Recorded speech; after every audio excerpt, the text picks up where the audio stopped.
guys, Lucas here with FastCap. If you haven't heard of our crown stop fence, it's been an awesome, great selling product. It is the best way on the market for cutting crown molding. Before, it was only available for DeWalt saws, but we are now introducing models for both the Bosch and the Makita saws, 12-inch. So how it works, you have two slides here. You set the spring angle of your crown, so it sits perfectly into the slides, and then you can just cut one angle at a time. And when you're not using cutting crown, they're high and up out of the way. You can easily slide a 2x4, anything else in there, door casing, cut it, and then go right back to cutting your crown.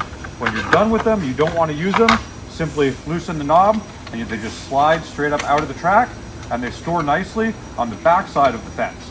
Additionally, these fences are slightly taller than the stock fences, with the exception of the Makita, which are the same height as the stock fences, and they can stay in your saw forever. Toss those stock fences out, get yourself a crown stop fence from FastCap, now available for Bosch and Makita 12-inch saws. You're gonna love this product.